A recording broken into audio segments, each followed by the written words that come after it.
Welcome to my channel Learn Easy with Pooja-12. Hello everyone, आज आपण शिकणार आहोत स्टँडर्ड 6च्या इंग्लिश टेक्स्टबुकमधील lesson number 1.2 self help is the only way. इथे बघा, आता आपल्याला वॉर्मअपमध्ये काही क्वेश्चन दिले आहेत.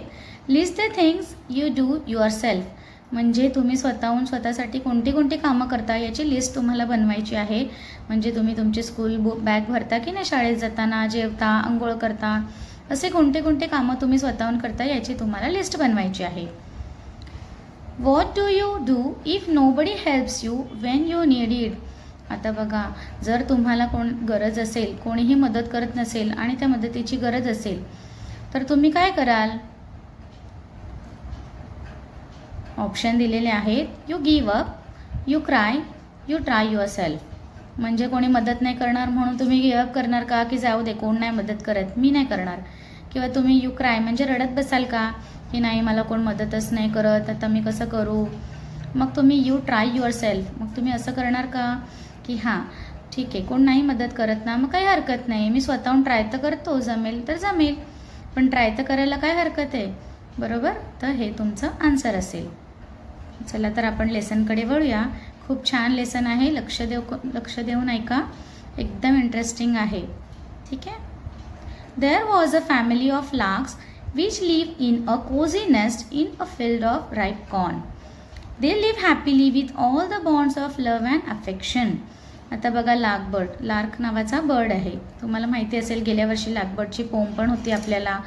तर लार्कबर्डची एक फॅमिली असते, बरोबर. त्याच्या पिल्लांबरोबर एका कोझी नेस्टमध्ये राहत असते.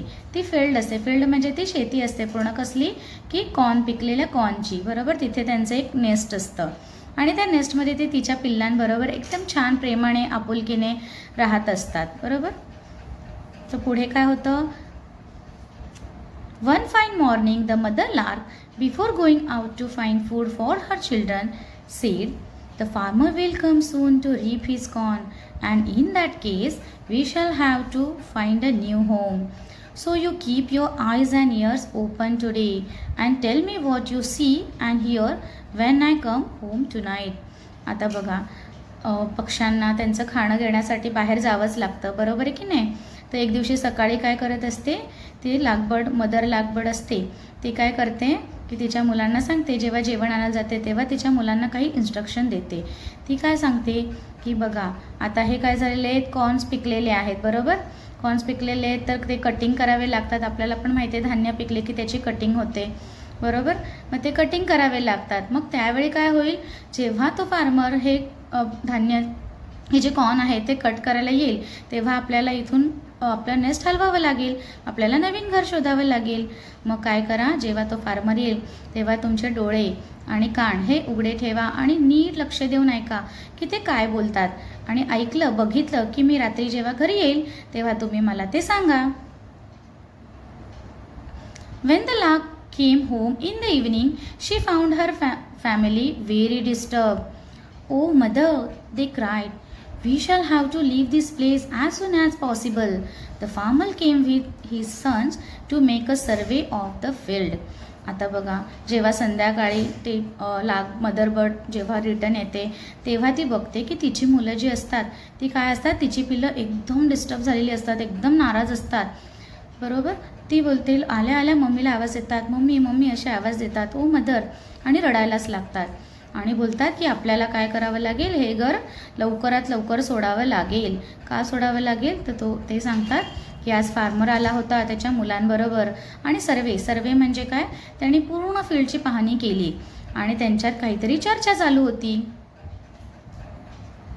The farmer said to his sons, the corn is ready for cutting. We shall have to call all our neighbors to reap it tomorrow. आणि फार्मर त्याच्या मुलांना सांगत होता, आम्ही ऐकलं की आता हे कॉर्न काय झाले आहे, कटिंगसाठी रेडी झाली आहे. त्याची शेती जी उगवलेली असते ती कटिंगसाठी रेडी झालेली आहे. मग काय करूया, त्याच्या मुलांना इन्स्ट्रक्शन देतो की आपण आपल्या आजूबाजूवाल्यांना, नेबर्सला बोलवूया मदतीसाठी आणि उद्याच्या उद्या ह्याची कटिंग करून घेऊया. The mother lark gave a patient hearing to her young ones and said with a smile, there is no danger yet. Be on your alert tomorrow also. Keep your eyes and ears open and tell me everything they discuss. This is very important. आता mother लाग सगळं शांतपणे ऐकते आणि छोटीशी smile करते आणि मग ती काय बोलते, ठीक आहे रडू नका. का रडू नका? ती बोलते अजून काही डेंजर म्हणजे अजून काही टेन्शनचं कारण नाही आहे. तुम्ही उद्या पण काय करा, उद्या पण तसंच करा. तुमचे कान आणि डोळे उघडे ठेवा आणि उद्या परत ते काय डिस्कस करतात ते बघा. ठीक आहे, ते जास्त इम्पॉर्टंट आहे असं ती त्यांना सांगते. असं का बरं सांगत असेल, मी तुम्हाला ते थोड्या वेळाने सांगते. Next day in the evening when the lark returned, she found the little larks terribly frightened. We must leave this place by tomorrow at any cost, they cried. The farmer had come here again and said this corn needs to be cut at once. If your neighbors don't come, we shall call our relatives. Go and tell your uncles and cousins that we need their help to reap the corn tomorrow. आता next डेला काय होतं, परत पक्षाला तर बघा mother बर्डला तर रोज जावंच लागणार त्यांचं फूड. ते काय त्यांच्या नेस्टमध्ये बनवतात का? नाही. तर त्यांना ते फूड गोळा करायला जावंच लागतं आणि तिने इन्स्ट्रक्शन दिले असतात की बघा उद्या पण तुम्ही नीट ऐका ते काय डिस्कस करतात. बरोबर तसंच होतं. मदर बर्ड जाते, त्याच्यानंतर मुलं सगळं ऐकतात. परत मदर बर्ड रिटर्न संध्याकाळी घरी येते. घरी आल्या आल्या आज तर ते खूपच घाबरलेले असतात, एकदम टेरिबली म्हणजे खूपच. आल्या आल्या मम्मीला सांगतात आता कोणत्याही परिस्थितीत ॲट एनी कॉस्ट म्हणजे कोणत्याही परिस्थितीत आता आपल्याला हे घर सोडावंच लागणार आणि ते रडतात. फार्मर काय बोलत होता ते सांगतात, कारण आम्ही ऐकलं फार्मर काय बोलत होता, आज परत आला होता आणि परत बोलत होता की आता हे कट करणं खूपच गरजेचं आहेच. जर आपले शेजारी येत नसतील, आता शेजारी का नाही येणार बरं सांगा? शेजाऱ्यांना पण त्यांची फील्ड आहे की नाही कटिंग करायला. प्रत्येकाला आपापलं काम असतं, ते काही स्वतःचं काम सोडून येणार का ह्याच्या मदतीला? नाही ना. मग ते बोलतात की ठीक आहे शेजारी येत नाही तर काय झालं, आपण आपल्या रिलेटिव्सला बोलूया. मग ते बोलतात आपले अंकल्स कझिन्स जे पण कोणी येणार असतील त्यांना उद्याच्या उद्या कॉल करून काय करायचं, बोलवून घेऊया आणि उद्याच्या उद्या हे काम आपलं करायलाच पाहिजे. आता बघा, the mother lark smiled again and said, don't worry my little hearts, the relatives of the farmer have their own crops to reap. They will give priority to their own work, but we shouldn't become carefree. Listen to their conversation tomorrow also and let me know everything. आता mother lark सगळं ऐकते आणि हसते आणि बोलते की don't worry my little hearts म्हणजे बोलते अरे माझ्या बाळांनो काही काळजी करू नका. बरोबर, रिलेटिव्स येतील का पहिले? नाही. जसं नेबर्सला स्वतःचं काम होतं तसं रिलेटिव्सला सुद्धा त्यांचे क्रॉप्स आहेत की नाही, मग ते पण कसे येतील? प्रायोरिटी म्हणजे काय, ते पहिले स्वतःच्या कामाला प्राधान्य देतील की नाही, मग ते स्वतःचं काम पहिले करतील, त्यामुळे ते काही येणार नाहीत. पण त्याच्यामुळे आपण केअरफ्री म्हणजे निष्काळजी होऊन चालणार आहे का? नाही. तर काय करा, उद्या परत तुम्ही त्यांचं कन्व्हर्सेशन ऐका, परत तुम्ही तुमचे कान आणि डोळे उघडे ठेवा आणि तो फार्मर काय डिस्कस करतोय हे सगळं ऐका आणि मला सगळं रात्री आल्यावर सांगा. The next day again she went out. When she return in the evening the baby larks cried, oh mother, the farmer said today that since his neighbours and relatives were busy in their fields, he himself would come tomorrow to reap the corn. So now there is no point in staying here anymore. आता same next डेला काय होतं की परत mother bird जाते त्यांचं जेवण गोळा करण्यासाठी. परत संध्याकाळी येते.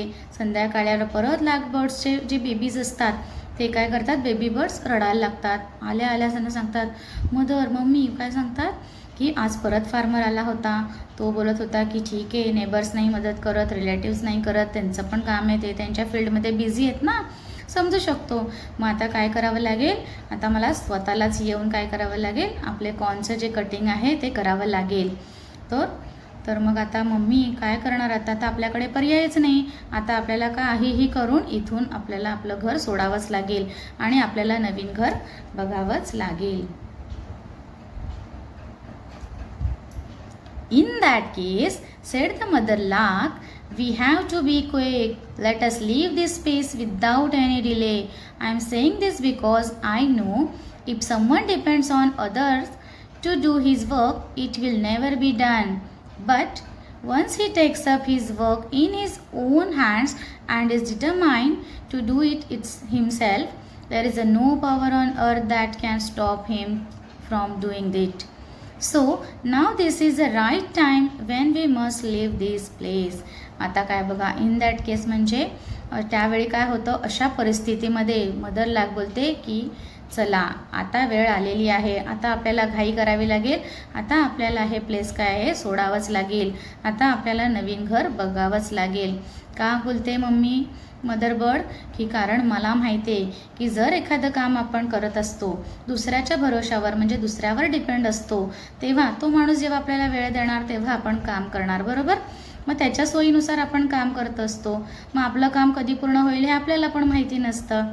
पण जेव्हा एखाद्या माणसाने ठरवलं की नाही माझं काम मी स्वतःच करणार आहे, बरोबर, तर जगामधली अर्थवरची कोणतीही अशी पॉवर नाही आहे की ती आपल्याला काम करण्यापासून थांबवू शकते, असं मदर बर्ड सांगते. तर चला आता आपल्याला काय करावं लागेल, आपल्याला ही प्लेस सोडावी लागेल आणि आपल्याला नवीन घर हे बघावंच लागेल. Indeed, self-help is always preferable to others' help. आता बघा, नेहमी स्वतःच स्वतःची मदत करायची असते, दुसऱ्यावर डिपेंड राहायचं नाही. जेव्हा आपण स्वतःची मदत स्वतःच करतो तेव्हा आपलं काम लवकर होतं आणि दुसऱ्यावर जर डिपेंड राहिलो तर दुसऱ्याला जेव्हा वेळ मिळणार तेव्हाच आपलं काम पूर्ण होणार, हो की नाही. मग सेल्फ हेल्प म्हणजे स्वतःच आपण स्वतःची मदत करायची असते. तर मुलांनो, अशा तऱ्हेने हा लेसन तुम्हाला कळालाच असेल. याच्या खाली काही क्वेश्चन आन्सर आहेत, ते पाहूया आपण पुढच्या व्हिडिओमध्ये. Like, share and subscribe. Thank you. Take care and bye bye.